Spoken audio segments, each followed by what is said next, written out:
Through your work in the African Union, vous avez donné you have given l'impulsion qu'il faut, the right directives, les orientations qu'il faut, and the right inspiration pour que les ministres always to the du ministers. commerce accélèrent les négociations And you're going to accelerate your work afin de trouver des solutions in order to find solutions for aux Africa. problèmes qui sont restés en suspens Some things are in suspense en ce qui concerne in la bonne réalisation areas of development. de la zone de libre-échange continentale africaine. We are still looking for solutions within the African Union. L'Afrique compte sur vous. Africa counts on you. L'Afrique compte sur le Kenya. Africa counts on Kenya.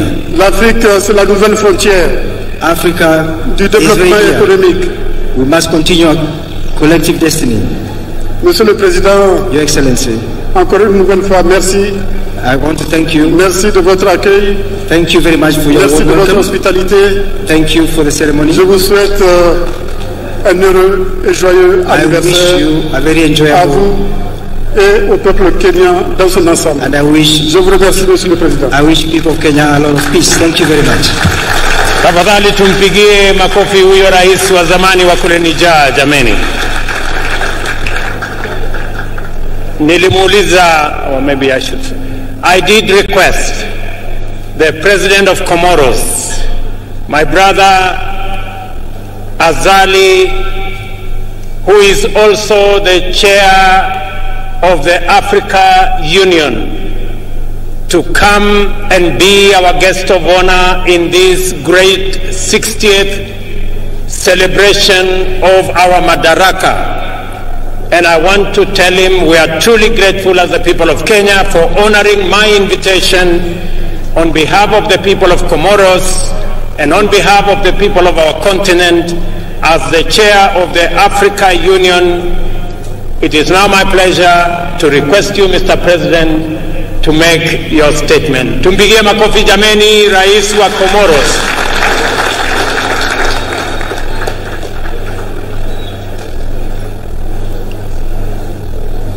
Excellence, Your Excellency, Monsieur le Président de la République du Kenya, the President of the Republic of Kenya, très cher frère William Kuputo, Dr. William Samoei Ruto, Excellence, Your Excellency, Monsieur l'ancien président du Niger, the former President of Niger, champion de la zone de libre-échange du continent africain, champion of African Free Trade Area, distingué invité en vos rangs et qualités, his vision for the country, cher peuple frère du Kenya, dear people of Kenya, c'est avec une vive émotion, it's with a lot of pleasure and joy un immense honneur and a great honor for me que je m'adresse à vous that I am speaking to you today en ce jour particulier in this very special occasion pour la République du Kenya. for the Republic of Kenya. À cet égard, In this connection, je souhaite adresser mes chaleureux remerciements I want to express my gratitude à mon frère William Ruto, to my brother, Dr. William Ruto, président de la République du Kenya, the President of the Republic of Kenya, pour m'avoir fait l'honneur for having given me this pleasure de m'inviter à partager avec vous to invite me to come and share with you ce moment si important this momentous occasion que constitue la fête du Madaraka, that is actually the tip of Madaraka, le premier pas du Kenya the President of Kenya, vers son accession à l'indépendance. since Kenya got her independence. C'est avec une grande fierté, It's with a lot of pride un profond respect and great respect que je m'adresse à vous that I have this chance to speak to you. aujourd'hui au nom du peuple et du gouvernement comorien, Today I speak to you on behalf of the people of Comoros, mais aussi au nom de l'ensemble du continent, but also on my own behalf pour vous souhaiter une très belle fête de Madaraka to wish you an excellent Madaraka Day. et vous exprimer nos sincères félicitations And you can be sure pour le progrès immense for this great moment que que le Kenya a accompli depuis son accession à l'indépendance. Kenya has made tremendous steps since her independence. Je saisis cette occasion I take this opportunity pour rendre hommage à nos illustres pères de l'indépendance de l'Afrique, to pay homage to the fathers of independence of Africa, et notamment le très regretté Jomo Kenyatta, and to say at this moment qui a été un exemple de courage that this was a show of courage et de détermination, and determination une inspiration pour la liberté in its efforts to liberate itself, le droit et la dignité, for dignity and honor, notamment en Afrique. especially for Africa. Le 1er juin 1963, This kind of action vous avez posé un premier pas vers l'indépendance is a big challenge to many people en accédant à l'autonomie. to get to self-rule. Un an et demi plus tard, And now I'm very happy. vous avez accédé à l'indépendance pleine et entière. You have accelerated your freedom as a country. Et 60 ans plus tard, And some 50 years later, le Kenya est devenu une nation forte et respectée, Kenya has become a respected nation, une puissance continentale et régionale, which is capable of resolving her problems. qui continue d'inspirer les jeunes nations voisines, Kenya continues to inspire other people, comme mon pays, l'Union des Comores. like my own country. Vous pouvez sincèrement en être fiers. You can count on us. Honorable assistance, Distinguished guests, les Comores et le Kenya entretiennent des liens historiques, Comoros and Kenya have very deep roots, culturels profonds qui perdurent au fil des siècles, cultural, historic, for many centuries. des liens de sang et d'histoire. From our point of view, Tout d'abord avec la ville de Mombasa, we look at the port of Mombasa, qui abrite depuis plusieurs générations which for many generations une importante communauté d'origine comorienne, has had a very significant population of people from Comoros. d'un lien culturel ensuite So this is a very important country avec l'amour, with all its dont progress. le festival islamique accueille tous les ans We have many Islamic people that we receive in our country from des Kenya, milliers de croyants comoriens and thousands of Comorians qui viennent communier avec leurs frères du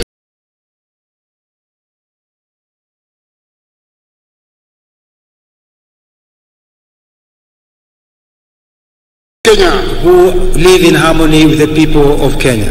Des liens diplomatiques enfin, Also in the diplomatic field, puisque depuis l'indépendance de notre pays, since independence of our countries, les Comores et le Kenya travaillent main dans la main Comoros and Kenya work hand in hand pour renforcer leur coopération bilatérale. to strengthen the bilateral collaboration.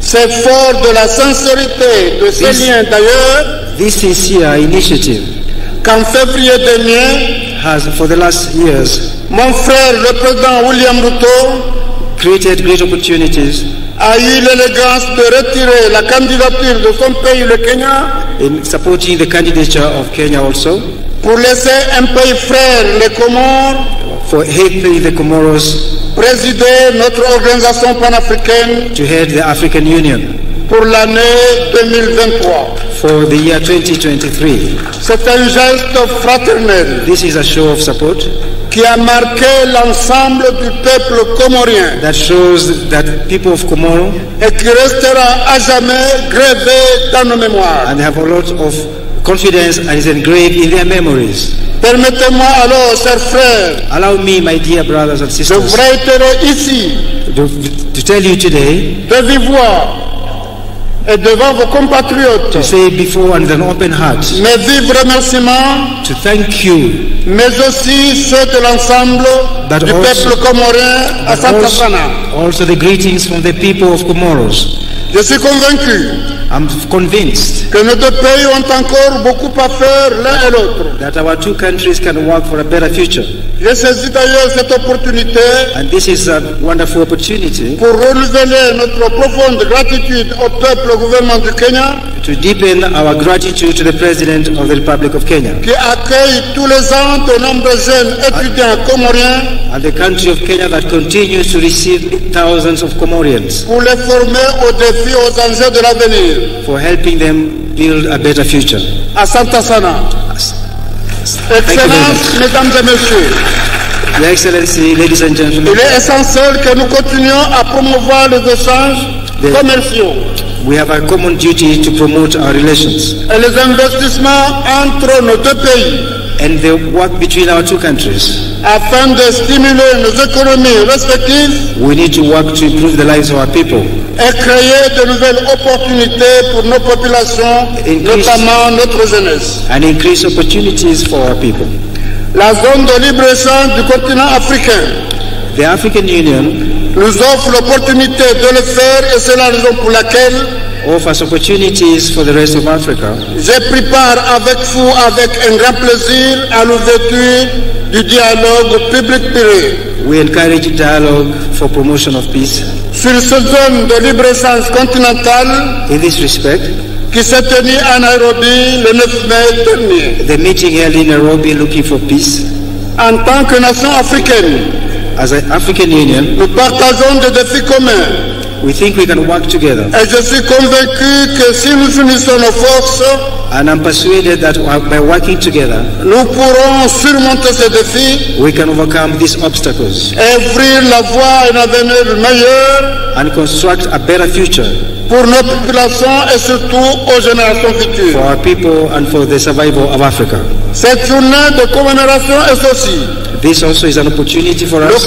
l'occasion de réfléchir It's a gift sur notre avenir commun if you work together et sur la responsabilité qui nous incombe and if you are accountable to our people, de préserver les idéaux de nos ancêtres if we can preserve the ideals of our et de union construire une Afrique juste, inclusive et prospère. and to conclude our treaties for prosperity.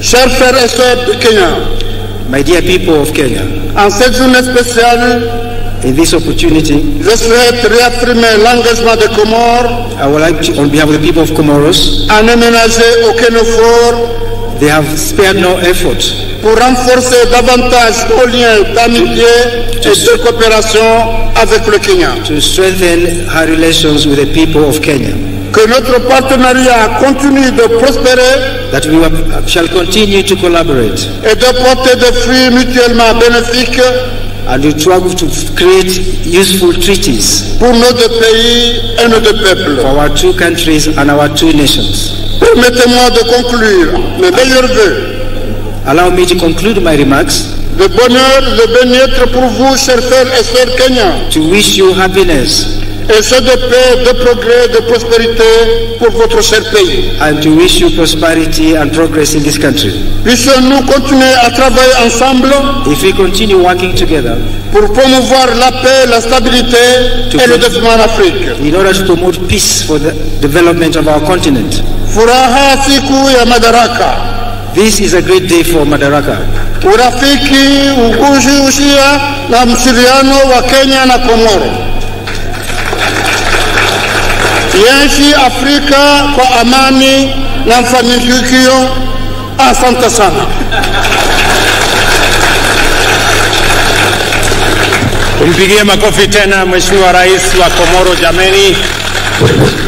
Thank you very much, Mr. President, for honoring us with your presence and the statement you have made on behalf of our Africa Union and the great people of Komoro. Watu wa Embu, wacha nichukue nafasi hii kwanza kabisa kuwashukuru watu wa Embu. Nilikuja hapa na ndugu zangu wengi, tukaomba kura zenu, mukawa ni watu wangwana, mukatupatia kura zenu, mukatuongezea maombi na Mungu akatupatia ushindi. Jameni watu wa Embu, nasimama mbele yenu leo kusema asante sana. Narudia tena watu wa Embu kusema asante sana. Mimi nataka niwahakikishie ya kwamba sisi wote tuliopata nafasi ya kuchaguliwa kutoka MCAs wetu, wabunge, magavana, maseneta, Mheshimiwa Deputy President na mimi hapa, pamoja na mawaziri wetu na wale wote ambao wamepata nafasi ya uongozi katika taifa letu la Kenya, mimi nataka niwahakikishie tutashikamana, tutafanya kazi pamoja ili tutimize malengo yetu ya kubadilisha uchumi wa Kenya na kuhakikisha kwamba kila Mkenya anapata nafasi ya kujiendeleza katika taifa letu la Kenya.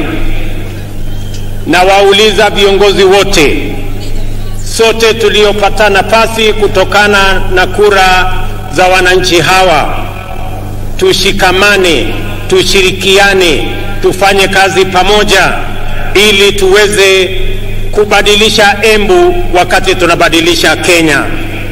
Asanteni tena watu wa Embu kwa msaada wenu, kwa kura zenu na kwa maombi yenu.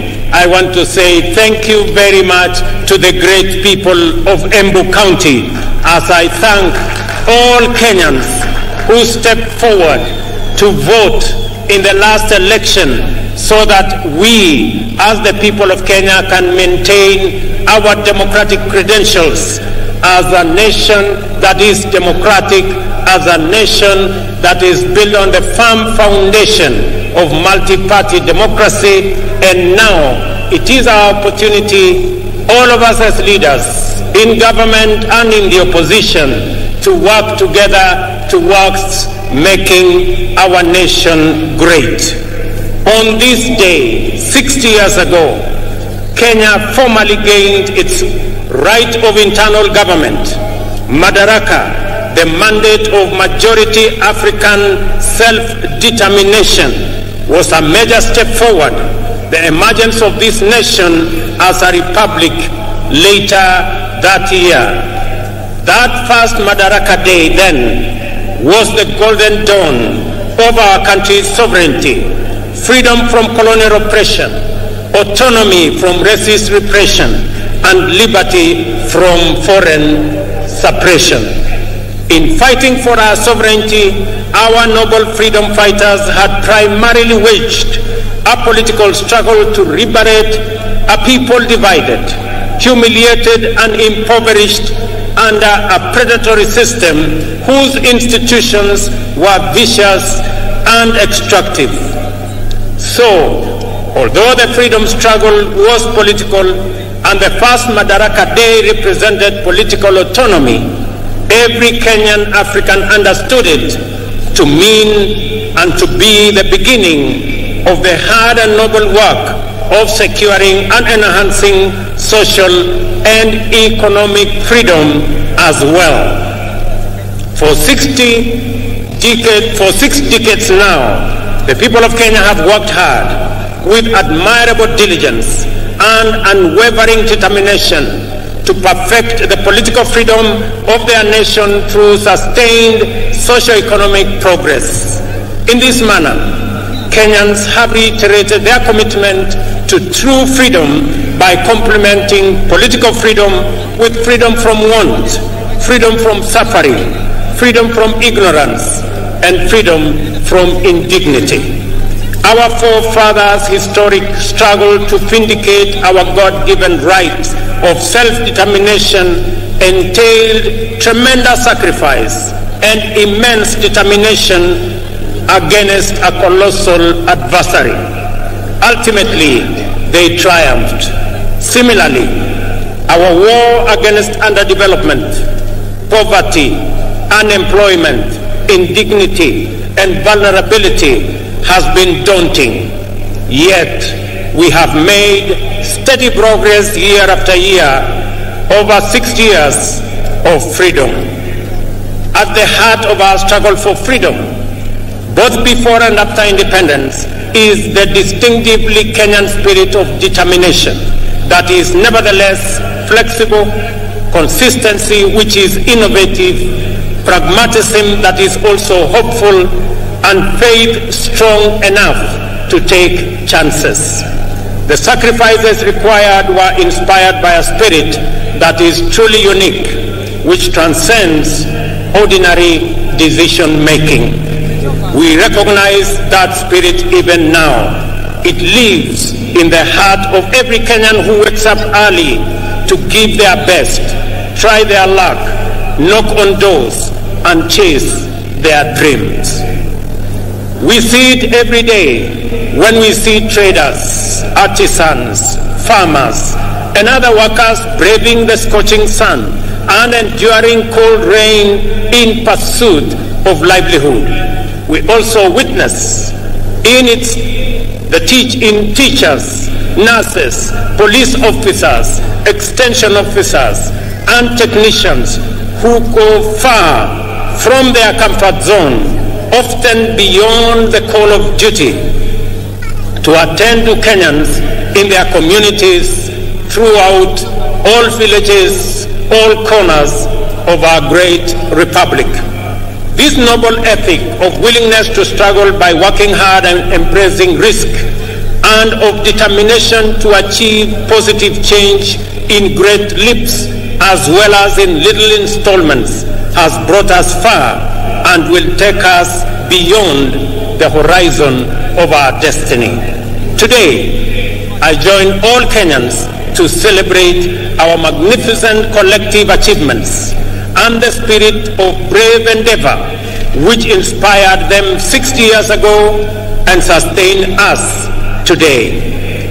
This celebration speaks to the sustained effort we have invested in perfecting our national mandate of self-government. I will highlight the wonderful ways in which we have stewarded political freedom into democratic maturity, enhanced economic freedom by empowering enterprise, and expanded social freedom by securing dignity. We must never forget that until fairly recently, our country's politics was divisive, violence, do-or-die affair by which neighbors, colleagues, and even relatives were incited into hatred in the name of political competition. In this dark era, the tribe was the fundamental term of all political engagement and the master variable of democratic contest.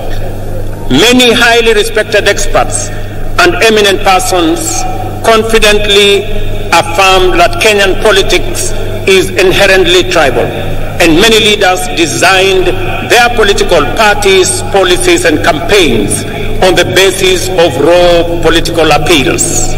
Leaders also made sure that political discourse revolved around personalities and the private interests of a few privileged individuals and not the aspirations of the majority.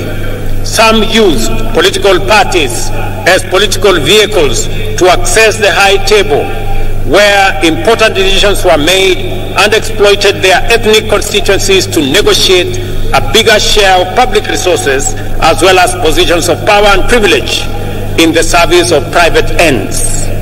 For decades, Kenyans understood that this perverse political culture not only defiled our democracy, but also obstructed the spirit of daring and achievement, arresting our collective progress. The people of Kenya, therefore, yearned for freedom from the tyranny of political personality cults, toxic tribal discourse, and the violence they engendered. They desired a more unifying, cosmopolitan framework of engagement which promoted the expression of their shared aspirations, encouraged inclusive negotiations, and a collective means of pursuing them. In the last general election, the people of Kenya finally broke free.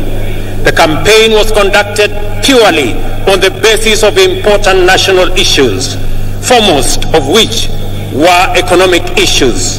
Not only did Kenyans reject the old divisive politics of tribe and tribal chiefs, but they also demanded and interrogated well-considered party manifestos with detailed plans for economic transformation. As a result, although the election was closely contested, it was the most peaceful in the multi-party era in Kenya. And I want to congratulate all Kenyans for being participants in this great feat.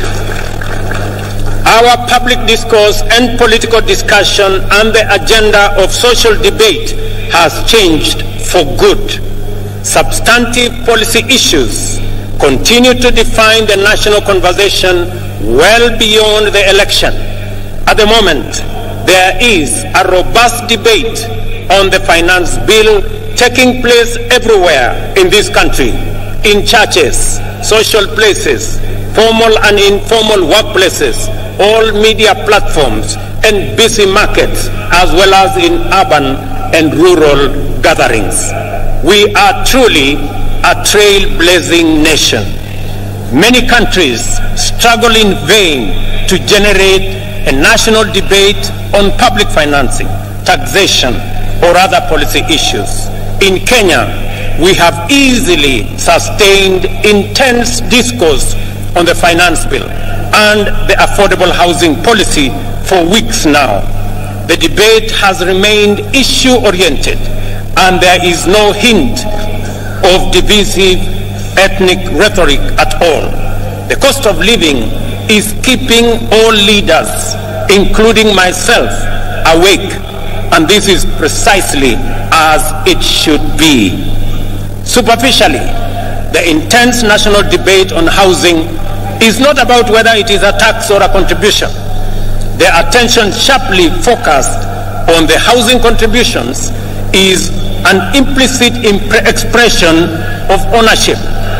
People desire better information and stronger assurance regarding the custody, security, investment, and return on their money. That is phenomenal. People are interested. How will their money be? Will it be safe? Will it be stolen? How is it going to benefit them? And how are they going to get a fair return for their contribution? I want to assure the people of Kenya that those questions will be answered. More encouragingly, the discourse on public finances and housing fund has opened our eyes to our emergence as a stakeholder republic. Kenyans today, more than ever, are fully involved citizens in shaping public policies and making institutions accountable in the manner in which they run national affairs. This is the vision of Madaraka expressed in the first article of our Constitution. All sovereign power belongs to the people of Kenya. We have crossed a fundamental decision, a decisive threshold in the history of our political freedom and democratic maturity. Today, Kenyans of this generation honor patriots who went before us in this celebration of a noble and historic achievement. Kenya also set a new high in election management by deploying a secure, freely accessible public portal which accurately and faithfully relayed vote tallies in the last election, enabling Kenyans and indeed anyone else to compare and verify tallies and ascertain results. This enabled the IEBC to credibly declare and certify the winners of elections and to establish before court, in response to petition by the certified candidates, that the elections met the constitutional threshold as simple, accurate, verifiable, secure, accountable, and transparent. In fact, the openness and credibility of the 2022 election are affirmed by the fewer petitions filed, 124 petitions compared to 303 petitions in 2017. The economy was the most important issue on which the last election was canvassed. The people of Kenya, in their multitudes, made their voices heard, their ideas clear, and their desires known. From Busia to Banisa, Lokichogio to Lamu, Magadi to Moyale, Mandera to Migori, and everywhere in between, the people said they wanted to transform our economic system, democratize opportunity, enhance inclusion, and reduce exploitation. Instead of the traditional campaigning of confrontation, incitement, and division, the last campaign became a sustained national debate on the most pertinent economic issues: the millions of our unemployed youth, access to affordable credit, inclusive financing, promoting the robust expression of the legendary Kenyan hustling spirit through MSMEs, and the facilitation of individual enterprise by enhancing market power through collective interventions like the Chama and SACCO. This is how Kenyan entrepreneurs desired to secure access to credit, do savings, access the market, social security, and health insurance. By paying attention to their aspirations, we established that Kenyan entrepreneurs desire to pursue success through enterprise, which makes positive measures to ensure that no one is left behind or no one is exploited. It is an enterprise culture which encourages the pursuit of individual aspirations through collective systems, which empower every person to succeed within the context of a thriving community. In the course of consultations with Kenyans at the grassroots throughout the country, we identified a number of barriers to effective realization of their economic well-being. The first was the bureaucracy in regulation and compliance, including tax administration. Second, the extreme informality of most enterprises, which effectively relegated them to the margins of empowerment, facilitation, or even recognition as lawful undertakings. Third was the misconception around expanding the national tax base.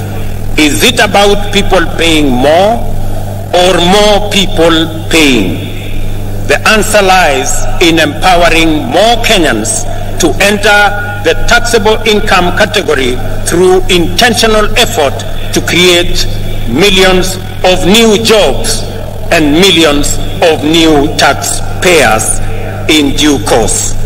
Fourth, a huge number of Kenyans, about 10 million, had either been blacklisted by the credit reference bureaus of inability to pay loans advanced by financial technology platforms, or were struggling to pay. Other lenders required hefty securities and valuable assets as collateral, yet these struggling entrepreneurs required financing to acquire such assets. It was clear, therefore, that the prevailing financing and credit facilities were not supportive to the profitable existence of micro, small, and medium enterprises. Self-employment accounts for 51% of all jobs in our economy. 83% or 15.3 million jobs are in the informal sector, and only 3.6 million jobs are in the formal sector, representing a paltry 17%. Considering this employment landscape, it was imperative that we attend to the interests of these undeserved and underserved majority of workers urgently, resolutely, and effectively. This engagement with business community inspired the creation of the Financial Inclusion Fund, or the Hustler Fund, to eliminate the financial cost, delay, and bureaucracy entailed in complying. The facility employs the latest fintech powered by Kenyan telecommunications corporations. The Hustler Fund also re-engineered the idea of collateral by deploying the borrower's credit score as effective security. Without a doubt, the Hustler Fund has been more than transformational. In fact, it is revolutionary. On its way to becoming effectively the biggest financial institution by the number of borrowers and active loans, the Hustler Fund also turned around the country's fintech, transforming it from a predatory ecosystem to a more responsive one. As a result, Kenya's digital economy has received a tremendous shot in arm, as demonstrated by reports that Safaricom alone has enrolled at least 2 million new subscribers into their financial ecosystem, courtesy of the Hustler Fund. Today, as we celebrate progress in achieving economic freedom, we also celebrate our digital economy. Powered by our famous fintech community, Kenya's legendary spirit of enterprise has entered the digital space. Kenyans responded to this promise of economic freedom in unequivocal terms. The total number of digital transactions now at the Hustler Fund stands at 42.5 million, through which 20.2 million Kenyans have accessed nearly Kenya shillings 30 billion and repaid close to 20 billion, with 7 million Kenyans being constant and repeat customers. Not a single shilling has been stolen through corruption, and borrowers do not need to know anyone, bribe any official, or go through any complex bureaucratic procedures to access the Hustler Fund. They only need a device, a little airtime, and a few minutes, and they are all able to get money wherever they are. The second product of the Hustler Fund will usher our unique collective-driven competitive market enterprise to the online domain. To promote inclusion, the Hustler Fund is going to deploy groups such as chamas and SACCOs, overcome exclusion and barriers to participate in credit savings, social security, health insurance, and other socio-economic amenities. This is how we will use policy and technology innovation to mainstream our way of life. We are committed to leveraging fintech in ensuring that no one is left behind in the financial and entrepreneurial inclusivity revolution.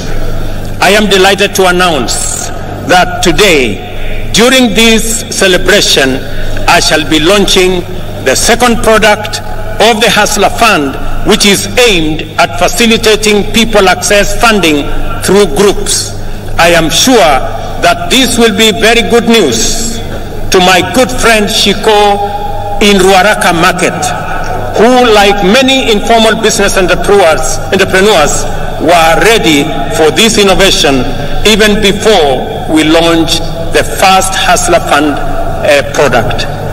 I am glad that this launch of the group loan product is taking place against the backdrop of the phenomenal success of the Hustler Fund personal loan product. I expect that this product will encounter even greater appetite from the market. As I have already mentioned, your credit score will determine the amount you can access and the amount you will continue to receive. Thus, we have equalized the formal and informal systems, enabling both to enhance their complementary contribution to jobs and wealth creation from an equal footing. As we celebrate this increase in our economic freedom, today we also celebrate the democratization of the Kenyan economy. This is why more Kenyans are taking part in the robust conversation about our economy. The conversation is inclusive, focusing on the proposals to raise revenues, to discourage imported goods, that can be manufactured locally so as to grow local manufacturing and enhance export competitiveness. In this debate, Kenyans are interested in how government will create the 1 million jobs it has committed to provide through the affordable housing program. I know many people have questions about how and why are we having a conversation about housing in the Republic of Kenya. And progressively we are answering the how, we are answering the why, and we will answer every other question. Because right here in Embu, and as we do in every part of Kenya, we have our own citizens, millions of young people who do not have a job. We have 5 million Kenyans across Kenya, young people out of school, out of college, out of universities who do not have a job. It is our collective responsibility to think about the 5 million young people in Kenya who today walk our streets, walk our villages, in our townships, in our markets, and yet they do not have an opportunity to deploy their energy, their knowledge, their education in making a difference in their lives and making a difference in our nation. And I want to encourage all of us as the people of Kenya, as we look into this opportunity. I know many people are asking, how is it my business? How is it my responsibility? I have had many ask me, Mr. President, how is it my responsibility to think about those who do not have jobs?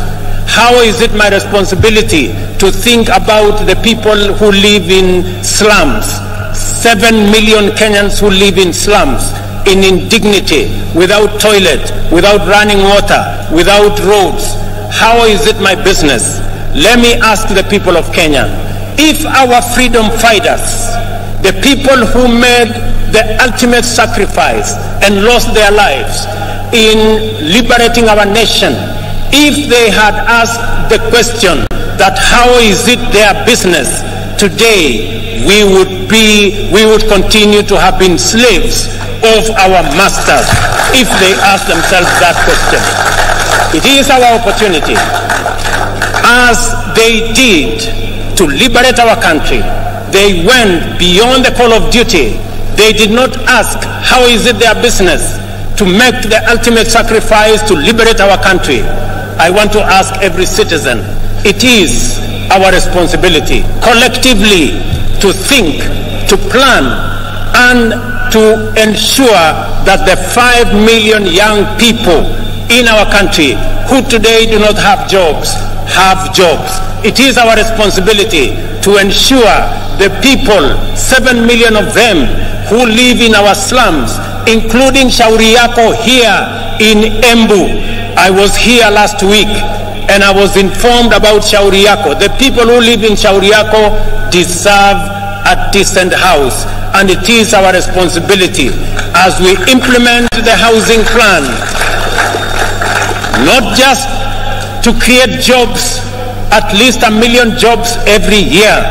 It is also our responsibility to grow our manufacturing, because housing will make sure that our entire manufacturing value chain, from the cement in our factories, to the steel in our factories, to the doors and windows and hinges in our Juakali sector and our construction products industry, to the sand harvesters, to all the people who will be working in our construction sites, to the accountants and engineers and all the architects and all the technicians and the electricians, to every sector, the millions of young people that will be employed in this sector, is sacrifice enough for us who are employed to make that contribution to the Hustler Fund, to the housing fund, so that we can bring around the change that is going to take our country forward. Our vision for affordable housing program is premised, firstly, on the objective of creating 1 million direct and indirect employment opportunities throughout every value chain in the housing development ecosystem. A single housing unit is capable of employing 3 to 5 workers directly and an additional 8 workers indirectly in the manufacturing of construction products, in transport, in logistics, and in all other sectors that contribute to the housing and construction industry.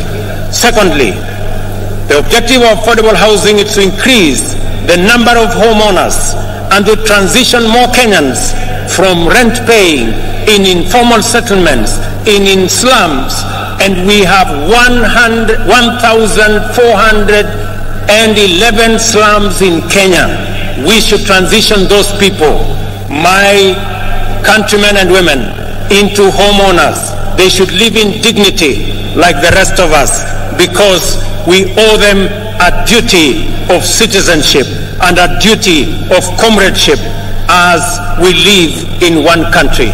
I want to ask every parent, I want to ask every Kenyan that rather than ask, how is it your business? We must know that it is our business, because the 5 million young people are our children. They are our citizens. They pay taxes. And when we transition them into jobs, we are building a bigger pool of taxpayers. The conversation we have today in Kenya is different. I did promise the country 3 years ago that we are going to change the conversation. That the conversation is not going to be anymore about leaders. It is going to be about citizens. It is going to be about those who do not have jobs. It is going to be about our manufacturing. It is going to be about the millions who live in informal settlements. It is going to be about the people. I told the country that we are going to change the conversation. It is not going to be about changing the constitution and creating positions for leaders. It is going to be about changing the economy and creating opportunities for millions of young people, including the many who are today in our streets and villages, the millions of young people who are looking up to us to provide them with opportunities to work. It's going to be about the ordinary people who work in the manufacturing sector, the people who also wants to contribute, to be taxpayers, but because they have no jobs, they cannot pay tax. I promise the country that it is not going to be about sharing power. It is going to be not about sharing power by the elite and by leaders. It is going to be about empowerment of every citizen, empowering our farmers to produce more so that we can get ourselves into food security, empowering our young people with jobs so that they too can contribute meaningfully to our economy and meaningfully to our taxpayers. It calls for us the empowerment of every citizen and every business person so that we can contribute to the economy of our country. I want to promise you, ladies and gentlemen, that that effort is on course, and together we are going to move in that direction. To enhance our national productivity, we are prioritizing the consolidation, processing, and value addition of our agricultural products. You just heard my dear sister, Governor of Embu, say, right here in Mashanga, we are going to build an aggregation and industrial park so that the people of Embu, and as we do it in Embu, we are doing it in every county in the Republic of Kenya.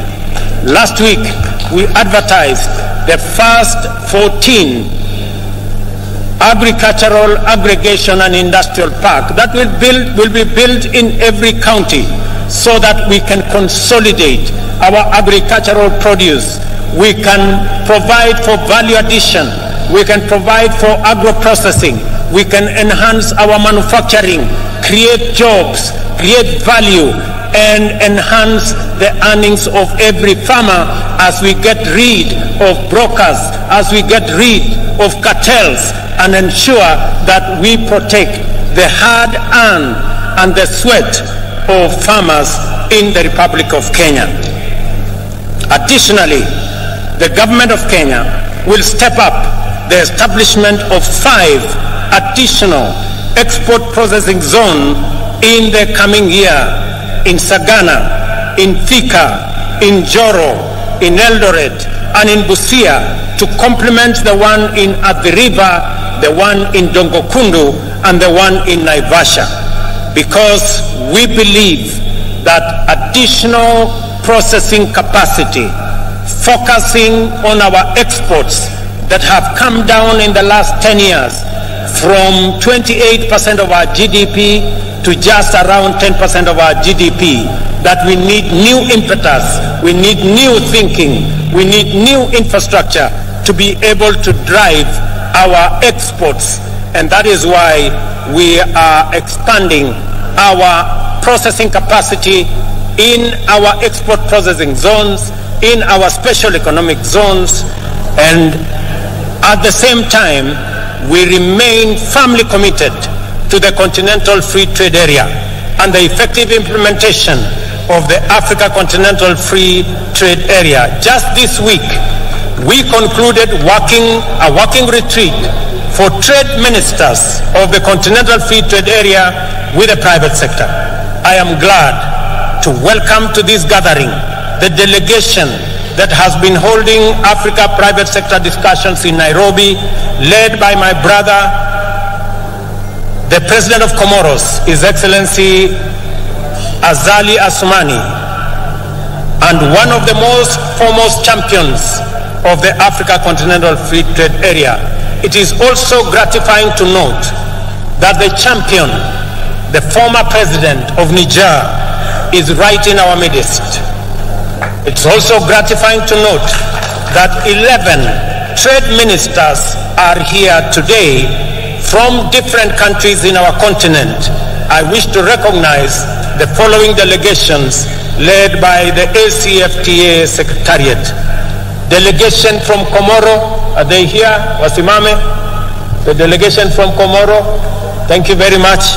The delegation from Niger, thank you very much. Delegation from Central Africa Republic, the delegation from Chad, thank you very much, they are there. The delegation from Namibia, the delegation from Djibouti, the delegation from Cote d'Ivoire, the delegation from Nigeria, the delegation from Botswana, the delegation from Ghana, and the delegation from Burkina Faso. A significant portion of household budgets, as we all know, goes to food, a major component of the cost of living. Understandably, there has been animated engagement on this subject. After a prolonged drought, which pushed the entire Horn of Africa region to the brink of famine, widespread shortages of staple foods have driven food prices beyond the ability of many households to afford them. Enhancing food production is an intervention with multiple fundamental implications. It promotes access to affordable and adequate food and nutrition for the majority. It also increases food supply, lowers prices, and thus reduces the cost of living. Moreover, subsidizing food production increases jobs and productivity in the country's biggest employer, the agricultural sector. In keeping with our commitment in this critical sector, we have registered 5 million farmers nationwide. These farmers immediately became eligible to receive subsidized fertilizer, and those who stepped forward received their full fertilizer requirement, unlike in past seasons when the allocations were rationed. As a result of these allocations, as a result of these measures, Kenyan farmers have been able to plant an extra 200,000 acres this year by using an additional 2 million kilos of seed beyond what was planted last year. As international petroleum prices continue to rise beyond reach, the cost of fuel locally rises steeply. Transport as a component of household budget is affecting the cost of living. We have to liberate Kenyans from the reliance on transport that depends on petroleum. For this reason, we are rolling out an electric vehicle public transport system which will bring down the cost of transport significantly. Our border industry is about to experience inclusive transformation through the introduction of more efficient, affordable, and clean motor vehicles. With this intervention, owning and operating a border will become affordable, secure, and profitable. I am eager that this information reaches the seconder of my presidential nomination, Mr. Calvin Ochieng, who operates in Kilimani, so that he can escalate his hustle to the next level. I have some good news for my border friends. When I went around the country, they stepped forward and they told me they are victims of an exploitative financing system.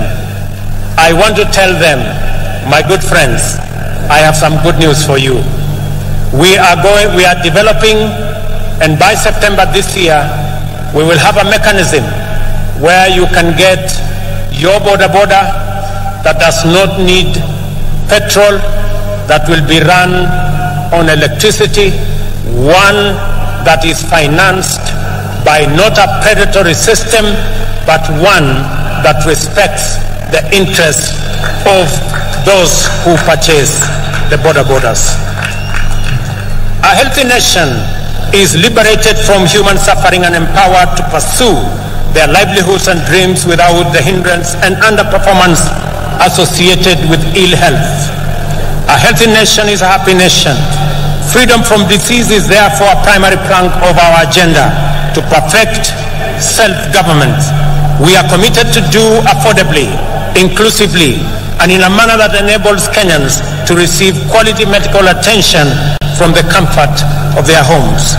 Towards this end, we are reforming the National Health Insurance Fund to meet the urgent needs of Kenyans at the bottom of the socio-economic structure by actualizing its purpose as a social medical insurance facility. Secondly, we have committed to deliver universal health coverage that enables every Kenyan attain dignified health care at the minimum cost of subscription fee. Thirdly, we have collaborated with county governments, whom we support wholeheartedly, and I want to commend all county governments for the exemplary work they are doing around health as a devolved function.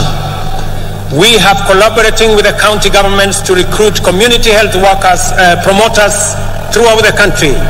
100,000 of them will be recruited under this program, and this number will make every one promoter available for 100 households. This means that each promoter will be tasked with visiting Kenyans at their homes to determine whether any condition need to be managed through healthier lifestyle or basic medical attention. They will also be tasked with enabling patients with chronic conditions manage their medication, diet, and general well-being in a manner that makes hospitalization sometimes unnecessary.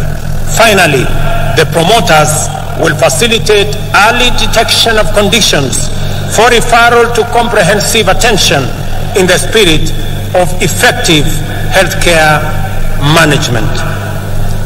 Ladies and gentlemen, the imperative of Madaraka mandates us to build a strong, democratic, prosperous nation through the successful pursuit of high productivity and competitiveness.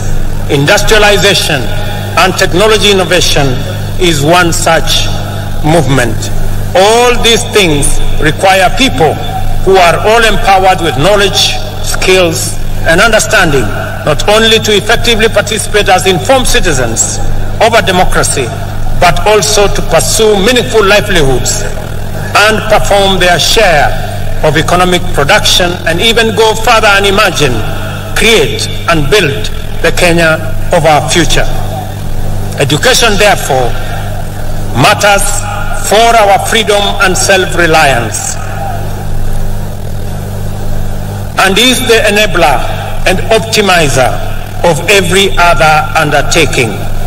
We have taken all possible measures and pursued every available option to actualize our vision to make education at all levels accessible, affordable, and inclusive, and removed social and